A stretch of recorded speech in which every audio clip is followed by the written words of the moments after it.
नमस्कार दोस्तों, study IQ में आप सभी का स्वागत है। मेरा नाम है डॉक्टर महिपाल सिंह राठौड़ और आज इस वीडियो में हम चर्चा करेंगे वियतनाम मॉडल की।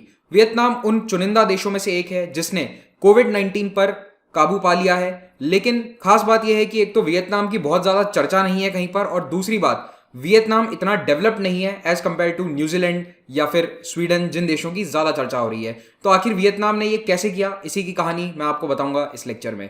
अगर आप मुझसे सोशल मीडिया पर जुड़ना चाहते हैं तो मुझे ट्विटर, इंस्टाग्राम या फेसबुक पर इन आईडीज पर फॉलो कर सकते हैं। मेरे सभी लेक्चर्स के अपडेट्स आपको यहाँ पर प्राप्त हो जाएंगे और इस टेलीग्राम चैनल पर आपको सभी पीडीएफ मिल जाएंगे मेरे लेक्चर्स के। स्टडी आईक्यू का स्मार्ट कोर्स सिविल सेवा परीक्षा यानी आईएएस एग्जाम के लिए लॉन्च हो चुका है। इस कोर्स की मदद से आप घर बैठे आईएएस एग्जाम की तैयारी कर सकते हैं अपने मोबाइल फोन पर। आपको कोई कंप्यूटर, लैपटॉप की आवश्यकता नहीं है, बस आपको एक एंड्रॉइड मोबाइल फोन की आवश्यकता है। गूगल प्ले स्टोर से हमारी ऐप डाउनलोड कीजिए और इस कोर्स पर ईएमआई ऑप्शन भी अवेलेबल है। कोविड 19 को काबू में पाने के लिए जिन देशों की बहुत तारीफ होती है, जैसे साउथ कोरिया, न्यूजीलैंड, इनमें अमूमन वियतनाम का नाम नहीं जोड़ा जाता है। लेकिन रिसेंटली कुछ ऐसे आर्टिकल्स आए हैं, खास करके इकोनॉमिस्ट मैगजीन ने इस पर काफी अच्छा आर्टिकल लिखा है। वियतनाम और केरल दोनों के बारे में उन्होंने बात करी है कि कैसे इन्होंने कोविड 19 पर कंट्रोल पाया, और कई अन्य आर्टिकल्स छपे हैं, लेकिन अभी तक मेन स्ट्रीम मीडिया में ज्यादा इसके बारे में चर्चा नहीं है। तो देखिए, जब ये वीडियो रिकॉर्ड कर रहा हूं आज मैं 20 मई को, तब कोरोना वायरस से दुनिया भर में 50 लाख से भी ज्यादा लोग संक्रमित हो चुके हैं। 3,25,000 लोगों की मौत हो चुकी है, और अच्छी बात यह है कि लगभग 20 लाख लोग ऑलरेडी रिकवर हो चुके हैं, यानी एक्टिव केसेस इस वक्त 26 लाख के आसपास हैं। अगर हम दुनिया भर के देशों को रैंक करें according to the number of cases, तो वियतनाम इसमें बहुत ही पीछे आएगा। नंबर 1 पे यूएसए है, वहां पे 15 लाख केसेस आ चुके हैं, और वियतनाम आता है 142 पे, क्योंकि अभी तक यहां पर केवल 324 केस आए हैं और उसमें से भी 263 ऑलरेडी ठीक हो चुके हैं। एक्टिव केसेस की संख्या इस वक्त बहुत ही कम है, और सबसे खास बात, एक भी मृत्यु यहां पर नहीं हुई है। There have been 0 deaths. आप में से ज्यादा लोग वियतनाम को केवल वियतनाम युद्ध के कारण जानते होंगे। वहां पर एक लड़ाई हुई थी, उसके बारे में जानना चाहते हो तो मेरा वीडियो देख लो, स्टडी आईक्यू पर मिल जाएगा। लेकिन वियतनाम की फिलहाल स्थिति क्या है, ब्रीफली मैं आपको बता देता हूं।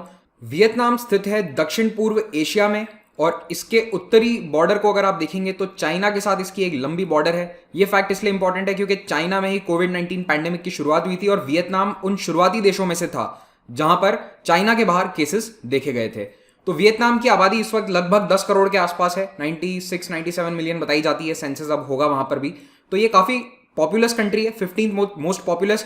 और अगर आप इसको न्यूजीलैंड या साउथ कोरिया से कंपेयर करते हैं तो इसकी आबादी बहुत ज्यादा है। न्यूजीलैंड की तो आबादी 50 लाख भी नहीं है, तो वहां से इसको हम कंपेयर करते हैं तो इनका जो कंट्रोल पाना है कोविड 19 पर is much more appreciable. Vietnam का एरिया है 3,31,000 स्क्वायर किलोमीटर और पॉपुलेशन डेंसिटी है 290 पर स्क्वायर किलोमीटर। क्या आप मुझे भारत की population density according to the 2011 census बता सकते हैं? कमेंट में बताइए कितनी भारत की डेंसिटी है। और ये डेंसिटी काफी इंपॉर्टेंट है क्योंकि कोविड 19 उन एरियाज में ज्यादा फैलता है जहां पर आबादी घनी है, जहां पर लोग ज्यादा पास पास में रहते हैं। इसीलिए आप देखेंगे कि भारत के जो बड़े शहर हैं, दिल्ली, मुंबई, अहमदाबाद, इन्हीं में कोविड 19 सबसे ज्यादा तेजी से फैल रहा है। वियतनाम के बारे में ब्रीफली मैं आपको बता देता हूं पिछले 40 सालों में वहां पर क्या चल रहा है। तो देखिए, वियतनाम युद्ध खत्म होने के बाद 1975 में नॉर्थ और साउथ वियतनाम यूनिफाई हो गए थे और ये बन गया सोशलिस्ट रिपब्लिक ऑफ वियतनाम, और ये एक कम्युनिस्ट देश बन गया। यहां पर एक वन पार्टी रूल चलता है। पिछले 40-50 सालों से एक ही पार्टी है जो सत्ता में है, और ऐसे दुनिया में इस वक्त केवल 7 देश हैं जो ऑफिशियली वन पार्टी स्टेट हैं, जैसे कि China, Vietnam, Cuba, north Korea. यहां पर कोई ऑपोजिशन पार्टी नहीं है, एक ही पार्टी है जो रूल करती है। तो वियतनाम में भी वही मॉडल है, कम्युनिस्ट वाला। तो ऑफिशियली कहने को तो ये स्टेट भी मार्क्सिस्ट लेनिनिस्ट है, लेकिन 1980s में ही वहां पर रियलाइज हो गया था उनके लीडर्स को कि हमें मार्केट को ओपन करना पड़ेगा, और उन्होंने 1986 में वहां पर बड़े स्तर पर रिफॉर्म शुरू कर दिए थे और मार्केट इकोनॉमी को ओपन करना शुरू कर दिया, और इसे ये लोग कहते हैं सोशलिस्ट ओरिएंटेड मार्केट इकोनॉमी। तो बेसिकली इन्होंने चाइना वाला मॉडल फॉलो किया है कि कहने को पेपर पे तो आज भी हम मार्क्सिस्ट हैं, लेनिनिस्ट हैं, लेकिन असलियत यह है कि वो पूरी तरह से इकोनॉमी को ओपन कर चुके हैं, इंडस्ट्री को वेलकम करते हैं। तो अब वियतनाम मैन्युफैक्चरिंग, इंफॉर्मेशन टेक्नोलॉजी और हाईटेक इंडस्ट्रीज का एक बहुत बड़ा हब है। इनफैक्ट भारत का जो बीपीओ सेक्टर है उसको सबसे बड़ा थ्रेट पिछले कई सालों से केवल वियतनाम से है, क्योंकि यहां से भी सस्ते आईटी एम्प्लॉयज केवल दुनिया में वियतनाम में मिलते हैं। तो इसीलिए सारी कंपनीज अब अपनी बीपीओ को शिफ्ट कर रही हैं भारत से वियतनाम की तरफ। खैर, ये मैं आपको बेसिकली ये बताना चाहता था कि वियतनाम तरक्की कर रहा है, लेकिन स्टिल उस लेवल पर नहीं है अभी जहां पर शायद साउथ कोरिया या न्यूजीलैंड है। तो इसीलिए वियतनाम का जो ये सक्सेस है ये और भी ज्यादा चौंकाने वाला है, क्योंकि देखिए यहां पर पब्लिक हेल्थ ठीक है, सरकार लगभग 5% अपना बजट खर्च करती है हेल्थ सिस्टम पर, लेकिन फिर भी साउथ कोरिया जितना पैसा इनके पास नहीं है कि लाखों लोगों की टेस्टिंग कर दी जाए। क्योंकि आप जीडीपी भी देखिए, वियतनाम की टोटल जीडीपी 261 बिलियन है, जो दुनिया में 47वें नंबर पे आती है। तो इतनी कोई हाई जीडीपी नहीं है, और अगर आप पर कैपिटा तो इसे डिवाइड करेंगे तो आबादी ज़्यादा है, तो ये 129 पोजीशन पे पहुंच जाता है दुनिया में according to per capita GDP. तो वियतनाम की इकोनॉमी इतनी बड़ी नहीं है। एचडीआई रैंकिंग में भी अगर आप देखेंगे तो वियतनाम 118वें स्थान पर आता है, कंपेयर टू न्यूजीलैंड जो 14th पर है, कंपेयर टू डेनमार्क, फिनलैंड या फिर जो अन्य देश हैं जिन्होंने सक्सेसफुली कोविड पे कंट्रोल पाया है। हालांकि देखो यहाँ पर यूके जैसे देश भी हैं जो इतना ऊपर होते हुए एचडीआई में भी इस वायरस को ढंग से कंट्रोल नहीं कर पा रहे हैं। तो आपको यहाँ पर मेनली यही नजर आएगा कि कैसे यूके जैसे देश फेल हुए हैं, यूएस जैसे देश फेल हुए हैं, और वहां पर वियतनाम और साउथ कोरिया सक्सीड किए हैं। वियतनाम को कोविड 19 से बहुत ज़्यादा रिस्क था, क्योंकि चाइना और वियतनाम एक लंबी बॉर्डर शेयर करते हैं। दोनों देशों की इकोनॉमी बहुत क्लोजली लिंक्ड है। काफ़ी इकोनॉमी वियतनाम की चाइना पर ही डिपेंडेंट है। बहुत सारे लोग आते जाते रहते हैं एक से दूसरे देश में। तो ये बहुत बड़ा खतरा था। इवन सार्स के समय 2003 में Vietnam was one of the first countries जहां पर सार्स पहुंचा था चाइना के बाहर, लेकिन वियतनाम उन देशों में भी सबसे पहले था जिसने सार्स पर सक्सेसफुली कंट्रोल पा लिया था। तो इस वक्त भी कोविड 19 के खतरे को जल्द भांपते हुए इन्होंने कुछ डिसाइसिव और अर्ली स्टेप्स उठाए। तो जनवरी के एंड में जब चाइना ने वुहान में लॉकडाउन लगाया था, उसी समय जनवरी के लास्ट वीक में ही वियतनाम ने भी अपने देश में इमरजेंसी डिक्लेयर कर दी थी और टारगेटेड लॉकडाउन्स शुरू कर दिए थे। क्योंकि वियतनाम किसी प्रकार का रिस्क नहीं लेना चाहता था, क्योंकि जैसे हो ची मिन सिटी जो इनका सबसे बड़ा शहर है, वहां पर 1 करोड़ से भी ज्यादा लोग रहते हैं, और वहां पर कुल मिलाकर शहर में 900 आईसीयू बेड्स हैं। तो ऐसे में अगर वहां पर ये इन्फेक्शन ज्यादा फैल जाता है तो इनके पास बेड्स की कमी थी, क्योंकि इनका हेल्थ केयर स्ट्रक्चर भी ठीक है लेकिन उतना अच्छा भी नहीं है कि इनके पास बहुत सारे आईसीयू बेड्स हों। केसेस की ट्रेजेक्ट्री क्या रही है ये भी देख लेते हैं। 324 केस अभी तक पहुंचे हैं टोटल। उसमें भी ज्यादातर केस जो हैं वो मार्च के महीने में देखे गए थे। तो अगर आप पर डे केसेस देखते हैं तो यहाँ पर मार्च के एंड में भी मैक्सिमम 20 केस एक दिन में आए थे। That was the peak. और उसके बाद इन्होंने अप्रैल के पहले हफ्ते के बाद लगभग कंट्रोल कर लिया था इस वायरस को, और 23 अप्रैल आते आते तो इन्होंने अपना लॉकडाउन पार्शली ओपन भी कर लिया, और मई के फर्स्ट वीक में तो लगभग पूरी इकोनॉमी अब इनकी चालू हो चुकी है। हाँ, अब पिछले 4-5 दिन में जरूर थोड़े केसेस फिर से आए हैं। 24 केस पाए गए थे 15 मई को, लेकिन फिर भी अभी केसेस सिंगल डिजिट में ही आ रहे हैं। तो वियतनाम ने अपने कड़े कदम उठाने शुरू कर दिए थे जनवरी के एंड में। मैंने आपको बताया इमरजेंसी लागू करी जा चुकी थी और स्क्रीनिंग शुरू कर दी गई, फिर टेस्टिंग, टारगेटेड लॉकडाउन और कांस्टेंट कम्युनिकेशन। इन 4 हेड्स के अंडर में हम इनकी पूरी स्ट्रैटेजी को डिवाइड कर सकते हैं। तो देखिए, सबसे पहले बात करता हूं स्क्रीनिंग की और टेस्टिंग की। तो इस तरह के टेस्टिंग सेंटर खोले गए जगह जगह वियतनाम की सरकार के द्वारा, और यहां पर देखिए लोग पूरी तरह से सोशल डिस्टेंसिंग का पालन कर रहे हैं। इनफैक्ट सरकार की व्यवस्था आप देखिए कि हर व्यक्ति के बैठने के लिए एक छोटा सा प्लास्टिक स्टूल भी इन्होंने दिया हुआ है, विच इज क्वाइट थॉटफुल। मुझे ये बात पर्सनली बहुत अच्छी लगी।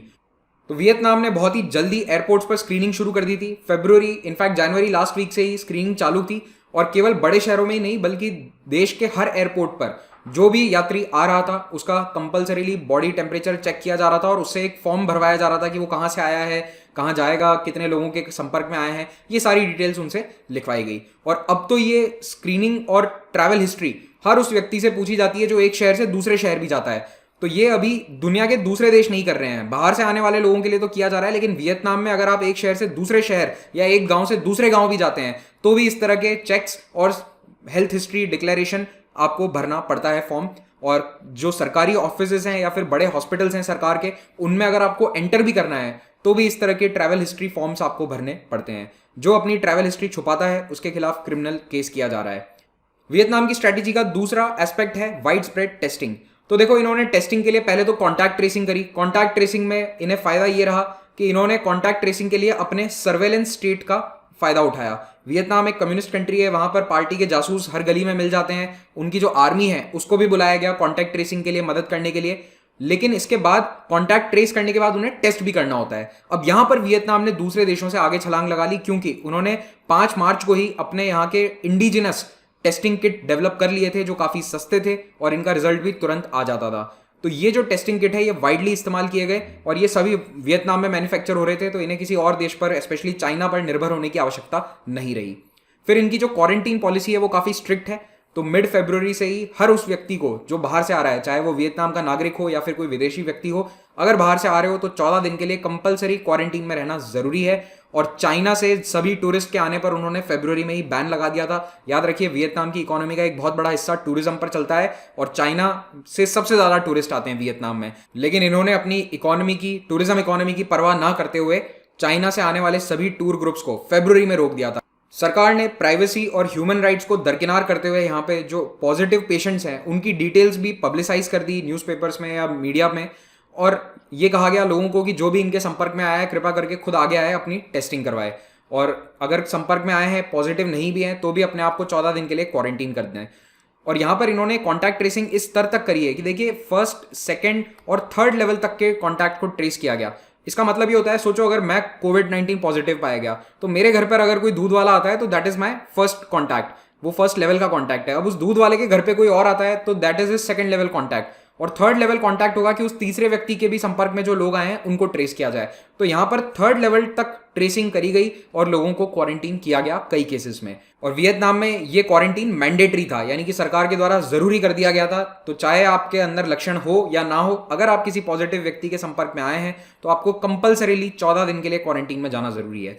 फिर आते हैं लॉकडाउन पर। तो देखो यहां पर लॉकडाउन थोड़ा सा टारगेटेड था। स्कूल सबसे पहले बंद कर दिए गए फरवरी में, उसके बाद फरवरी में ही देश के काफी हिस्सों में लॉकडाउन शुरू कर दिए गए थे, स्पेशली जहां पर केसेस आए।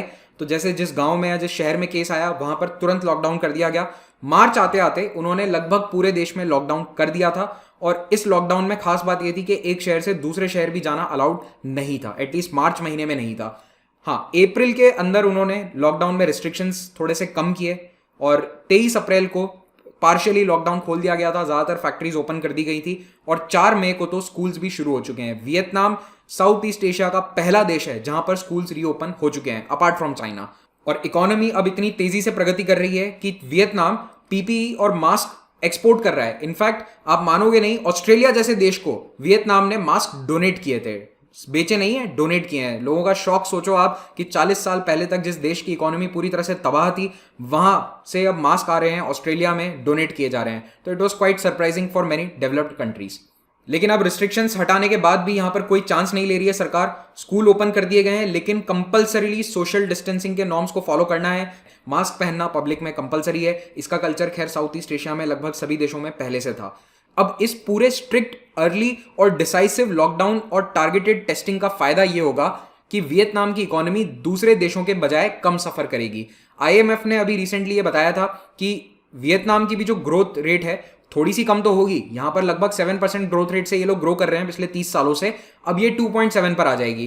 तो आधी तो हो गई है, लेकिन फिर भी ये अगले साल ही 7% पर लौट आएगी। तो जो इनका एवरेज है वो ये 1 साल में रिकवर कर लेंगे। दूसरे इकोनॉमीज का अभी ऐसा हम कुछ भी नहीं कह सकते हैं। जापान आपने देखा ही होगा रिसेशन में जा चुका है, तो जापान फिर से कब पॉजिटिव ग्रोथ में आएगा अभी कुछ भी नहीं कहा जा सकता। एटलीस्ट 2-3 साल दुनिया भर के जितने भी दूसरे देश हैं उनकी इकोनॉमी स्लो डाउन में रहने वाली है।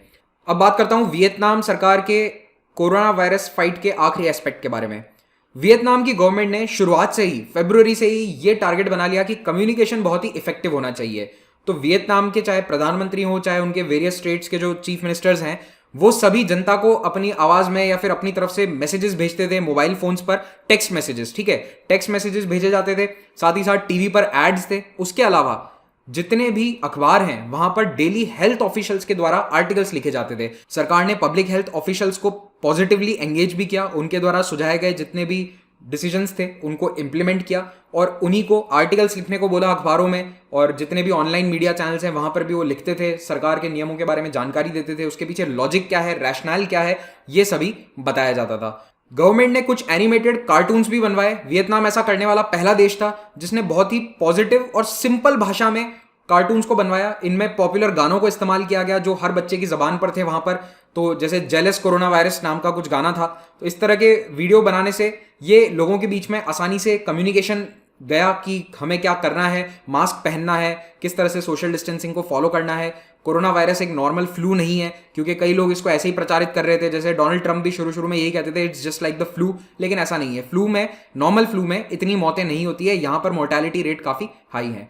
तो जो कम्युनिकेशन स्ट्रैटेजी है वो गवर्नमेंट की बहुत ही स्पष्ट रही है और बहुत ही टारगेटेड रही है फरवरी के महीने से। और वियतनाम के जितने भी पॉपुलर मीडिया सेलिब्रिटीज हैं उन्होंने एक चैलेंज भी चलाया था, आई थिंक टिकटॉक या इंस्टाग्राम पर था, दोनों पर ही था।